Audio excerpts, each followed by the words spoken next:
David Huron from the School of Music at Ohio State University, who's probably one of the first music theorists to actually start translating some of these ideas into music theory. David. Thanks, Stephen. Let me say to begin with what a pleasure it is to be participating in the celebration of three truly great scholars. And also let me add that it's such a pleasure to see so many old friends here amongst these celebrants as well. Well, for more than 20 years, Anna Magdalena Bach, who was Johann Sebastian Bach's second wife, she kept this handsome gilt-edged notebook, which contained little, from time to time, Johann would write some little ditty in there, or most of the ditties were written by her children, and occasional visitors to the Bach household. But towards the end of this volume, there's, apart from the exercises in thorough bass and harmony exercises and so on, there's this wonderful writings by Johann Christoph Friedrich Bach, who's very young, so there's this very juvenile scrawl that you read, where he outlines the main rules of voice leading, at least as they were understood at the time of Bach. Thou shalt not tolerate the crossing of two parts, although each part may cross itself while genuflecting. Okay, maybe not quite. Thou shalt not permit fifths or octaves to hold hands while in motion. When two parts approach an octave moving in the same direction, thou shalt move the upper part by baby steps. Okay, that's not what he wrote. But for those of you who've studied voice leading, you'll recognize the basic thrust of these. Well, the German word Stimmführung is, the English translation is literally voice leading. And the art of voice leading was developed by the early Renaissance polyphonists in Germany, France, and the Netherlands. And in a relatively short time, the practice became codified into a set of recommendations. The codified practice has evolved over hundreds of years, reflecting changes in musical styles and pedagogical tastes. In one form or another, some sort of canon of rules has been taught to successive generations of musicians, and knowledge of voice leading has been widely viewed as one of the essential foundations in the training of classical musicians. Like any subject, the subject of voice leading has had its share of disagreements. Voice leading has been interpreted differently by different scholars and in different periods. Musicians have disagreed about the purpose and the nature of these rules, about whether voice leading can be adequately captured by a set of rules, and whether voice leading pertains only to Western art music or whether the principles pertain to other musical styles and other musical cultures. Most of all, music theorists have disagreed about which specific recommendations do or don't belong in some sort of voice leading canon and have quibbled over the precise wordings of various rules. Now, like most young musicians, or many young musicians who at least study classical music, I learned part writing without any explanation of the rules, why they existed, or what purpose they served. And I'm sure I must have been a great bother to my teachers because I kept asking, but why, but why, but why? The idea of compositional rules went against my idea that creative artists are free to do whatever they want. And I still believe that artists and composers are free to do whatever they want. But now I'm aware that there are consequences to any kind of action. And if you do any kind of action, it's nice to be aware of what the consequences, perceptual or otherwise, might be. Well, then one day I had an epiphany. And my epiphany, unlike many of you here, I can set it to a specific day, a specific time, and a specific place. It was Wednesday afternoon, July the 15th, 1981, and it was in Kingston, Ontario. There, Lola Cuddy had organized a small conference entitled Music and Science, and this was my first hearing of Al speaking, and he gave a wonderful disquisition that day about auditory scene analysis. Well, it just blew my mind. I was just overwhelmed by how interesting this was, and I remember very vividly what happened. Immediately after his lecture, I left the lecture hall. I didn't participate in the remaining lectures for that day. I found a quiet lounge, and I spent the next 2 or 3 hours just thinking. I was so overwhelmed by the idea that auditory scene analysis principles could actually tell us something important about the origin of voice leading. And I sketched out a whole series of studies that took me the next 20 years to really do in order to see whether music organization really was consistent with auditory scene analysis principles. So apart from the canon of voice leading, there's also this other canon, the work that Bregman did with all of his collaborators over the years, and then some specific ones that have musical import. Probably the most important paper for musicians is the one co-authored with Stephen McAdams from 1979, and of course culminating in Al's book from 1990. Well, there are others as well. No sooner does Columbus discover the New World than we realize that the Vikings were there before. And in this case, the Vikings were people like Miller and Heise from 1950, and then musically pertinent, this wonderful dissertation that was done by Jay Dowling from 1967, and the work of Leon Van Noorden from 1971. But no one has produced as much and as rich and detailed a series of publications as Al has for auditory scene analysis.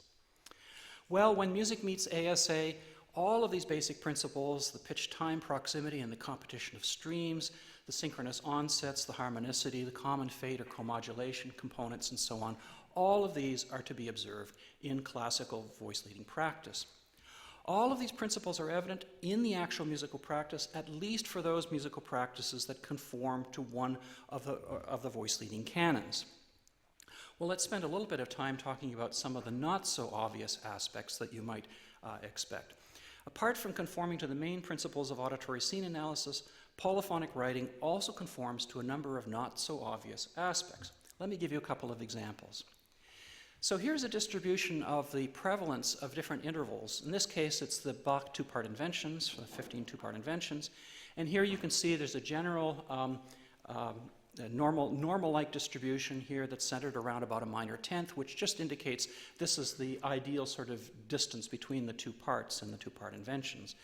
If we isolate the dissonances and we plot those, you can see that they tend to be rather lower. These are the minor seconds, major seconds, major and minor sevenths, tritones, and so on.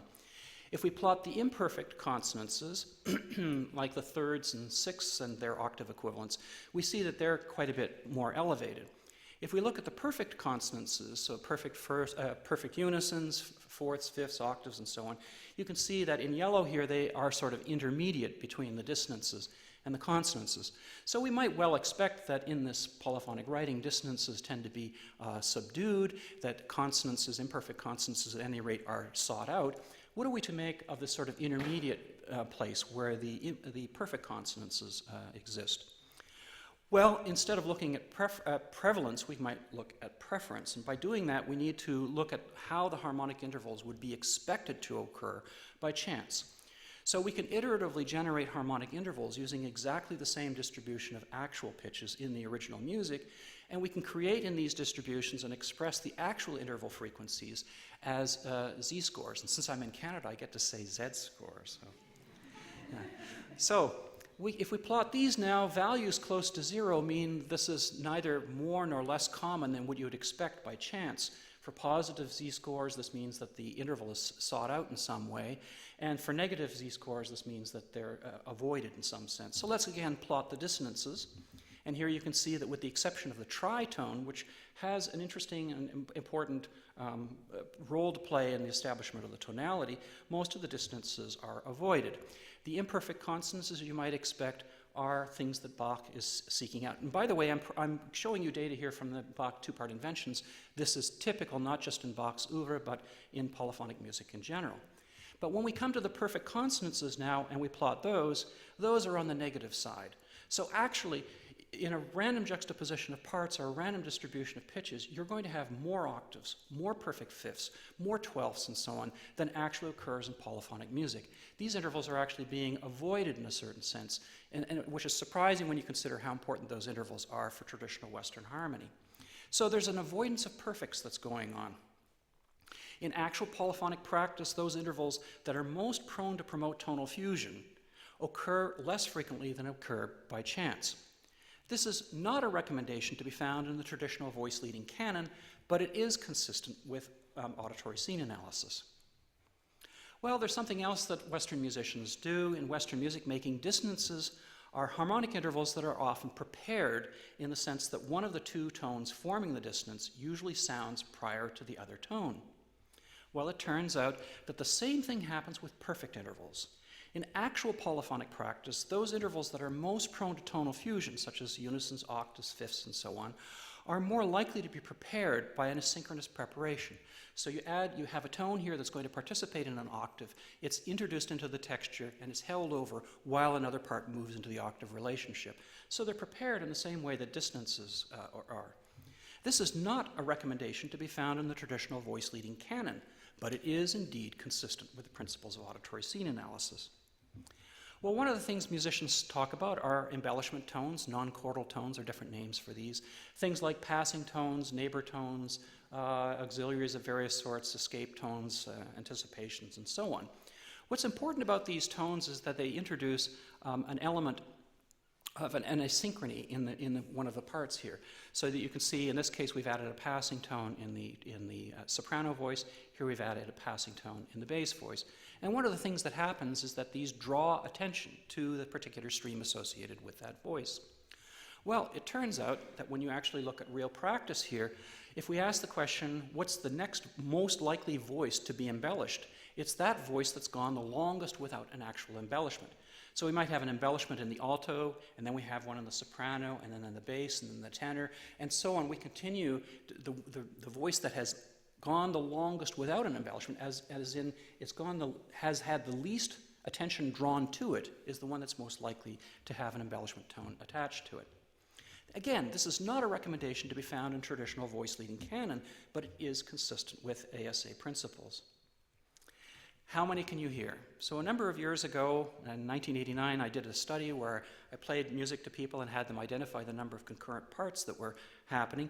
And we found was that musician listeners can track up to about 3 concurrent streams, and after that there are considerable errors that are introduced. One might call it the 1, 2, 3 many principle. We also found out that non-musicians tend to be worse at this, and there are other people that have done similar experiments and found similar results. In 1989, I wrote a PhD dissertation, and this is basically the guts of the dissertation. What I wanted to know was what happens when Bach has many instruments or a lot of parts available. You might have a woodwind quintet, for example, with 5 instruments that can play, but not all of the instruments are playing at the same time. Do 5 parts relate to 5 auditory streams? Well, you can, if this were the case, we would expect to see a unity slope line like this, where the number of auditory streams is the same as the number of parts. When we actually plot the music, we get something like this, and if we draw a regression line through this, we find a slope that's much smaller than what you'd find in the unity slope. So we find areas below and above. Now it turns out that in order to have, say, 1 or 2 parts, actual parts, producing more than 1 or 2 streams, you need to engage in some sort of pseudo-polyphony or compound melodic line, and you need to prevent the parts from retiring from the texture. On the other hand, in order to lighten the texture, which is what happens above here, you have to retire voices from the texture, give instruments a rest or a break, and you have to avoid pseudo-polyphonic writing. What's intriguing here is the crossover point here, which happens at about 3 auditory streams. That is to say, Bach prefers 3-stream polyphony independent of the number of parts that are available to him. And that's consistent with avoiding excessive numbers of streams. Again, this is not a recommendation to be found in the traditional voice leading canon, but it is consistent with the principles of auditory scene analysis. So now we can move on to the main topic for what I wanted to talk about here, which is the question, why? Why would musicians construct at least some music so that the individual parts are more easily perceived as independent auditory streams? What's the musical payoff? Why are musicians doing this? Although many reasons might be plausible, the first possibility is that composing music in this way is somehow more enjoyable. That is, there may be some hedonic value to composing music according to the conventions of voice leading. So now we need to talk about enjoyment, we need to talk about pleasure, and in general about emotion. From the Greek, that which moves us to action. I'm very fond of Sylvan Tompkins' definition of emotions as motivational amplifiers. Emotions are compelling subjective feelings that motivate an individual to behave in ways that are normally adaptive. So what's an emotion? Well, they're all the uncontentious ones like anger, joy, sadness, shame, and so on. But what about the more doubtful things? Is pain an emotion? Is thirst an emotion? Is itchiness an emotion? Well, let's take the last of these, itchiness. For 99% of the history of Homo sapiens, we've been covered by lice and fleas. Scratching actually helps to dislodge the nits, the eggs that are laid in the skin, and reduces infestation. It's the reason why your pet cat or dog spends so much time scratching. Moreover, the feeling of itchiness promotes scratching, and scratching can be an intensely pleasurable experience. For those of you who have been unable to scratch an itch, you know what that means. Well, the classic example of not being able to scratch an itch happens in outer space, where you may have a person who's doing a spacewalk for several hours, and over that whole time you can't touch your face. Well, it turns out that there's actually a device, a little stick at the bottom of the helmet with a little piece of Velcro attached to it, so your astronaut or cosmonaut is actually able to scratch their face. The conclusion here is that the feeling of itchiness is a distinctive subjective feeling that encourages behaviors that are normally adaptive. And so therefore, it follows our definition. Itchiness fulfills the criteria for being a proper emotion. We might call these micro-emotions. There are many, many more distinctive feeling states than implied in research on emotion, and these states are usually adaptive. So why might voice leading be pleasurable? Let's start with a different question. How about the following question? Why is stereo pleasurable?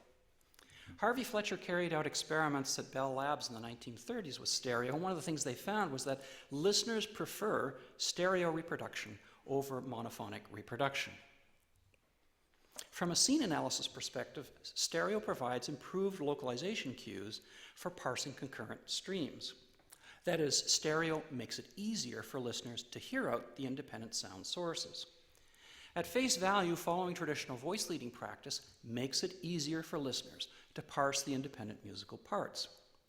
Could it be that the invention of voice leading is akin to the invention of stereo? Might they evoke pleasure for similar or the same reasons? Whatever the case, there ought to be a psychological or neurological reward for successful scene parsing. Consider the following: the pleasures of clarity. Well, as a child, I got my first glasses when I was 9 years old. I remember the event very, very well. For the first almost decade of my life, this is how the world looked. And when I put on my glasses for the very first time, it did this, and it brought tears to my eyes. I remember my father turning to my mother and saying, "Gee, maybe we should have got little David glasses earlier."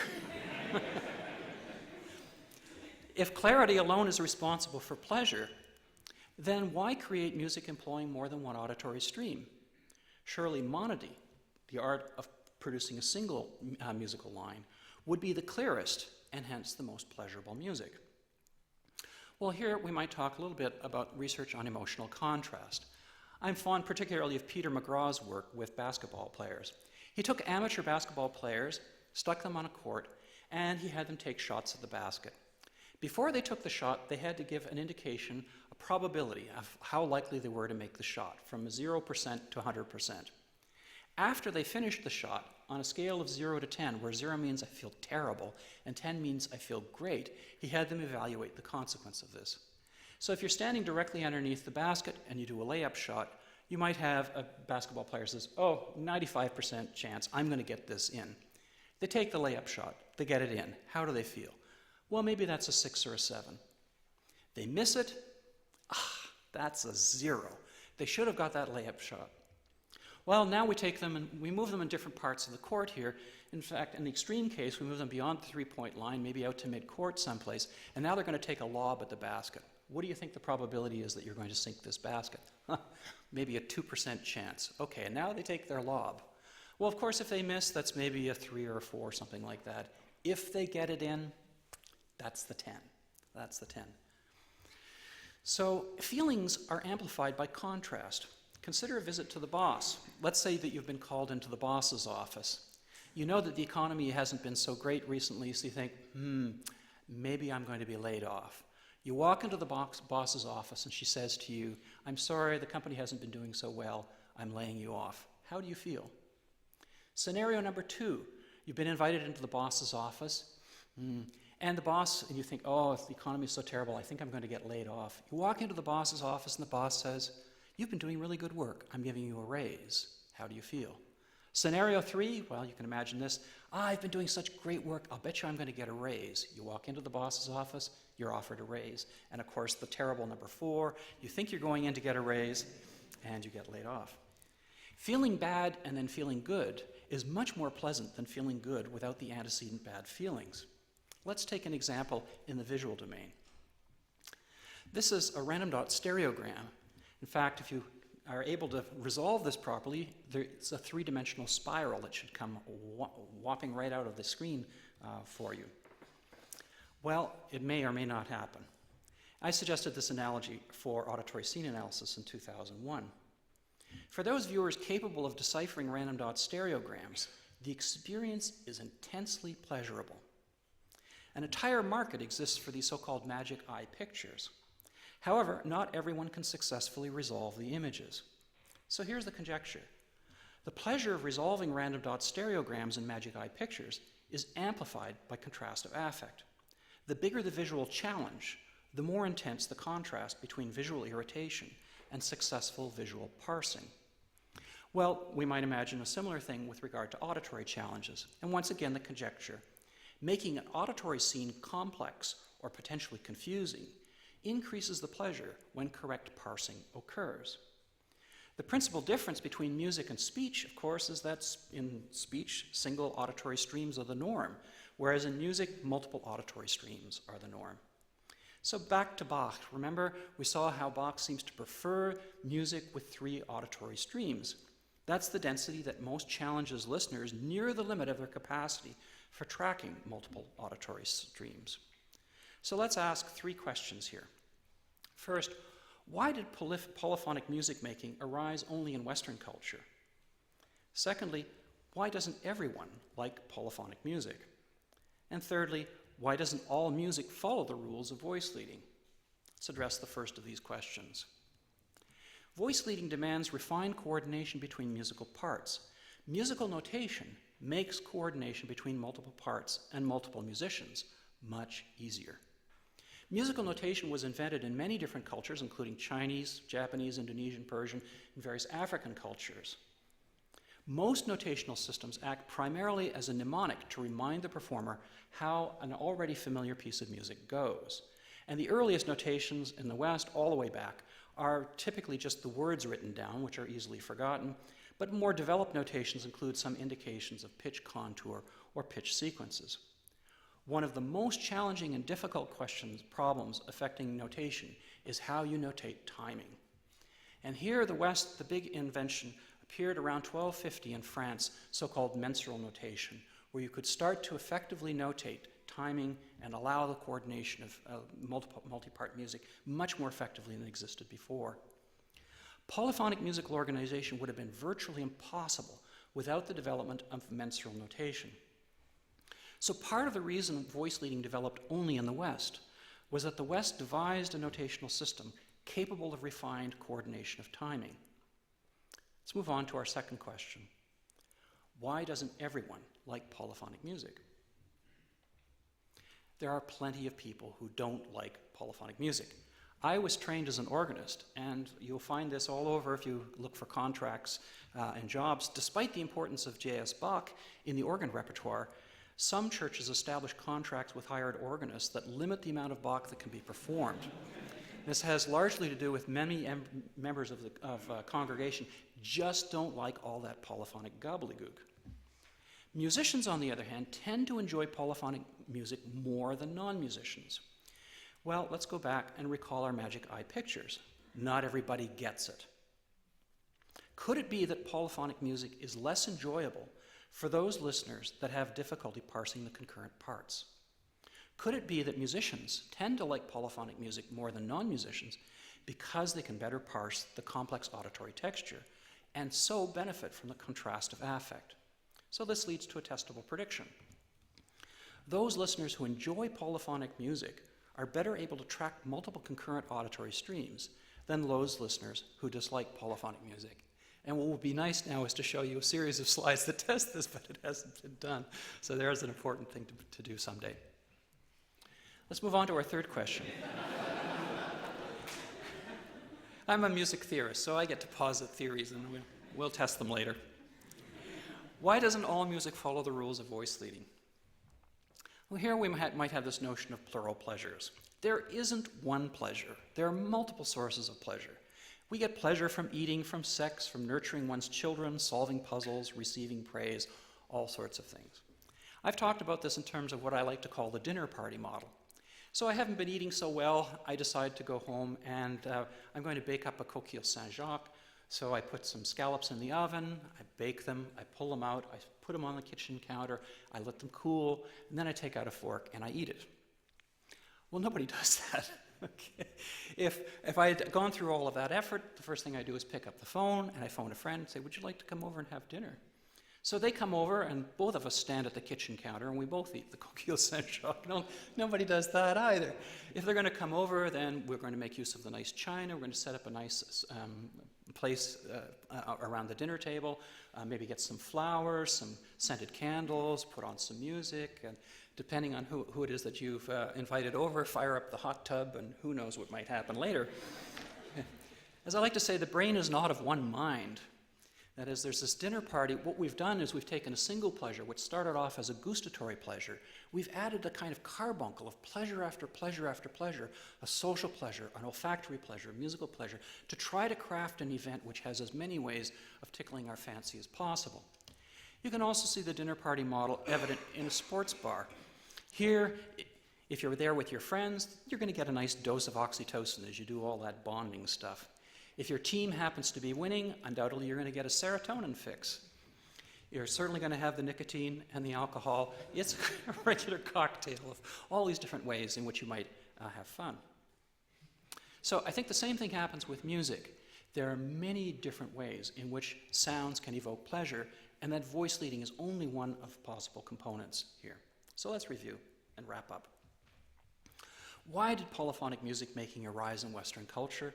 And the conjecture I've given is that because Western culture was the only culture that devised a notational system capable of the refined coordination of timing that would be necessary.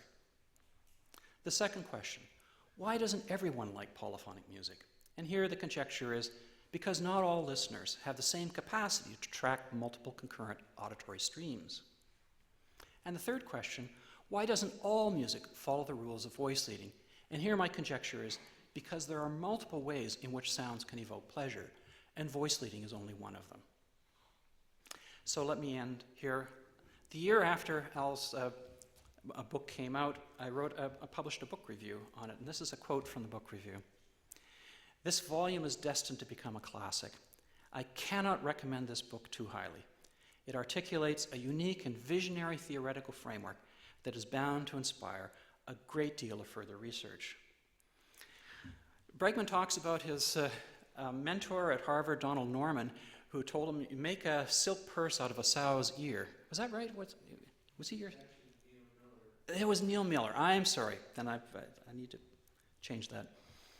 And with regard to music, Bregman took a sow's ear and wove it into a rich, breathtaking tapestry. Thank you very much.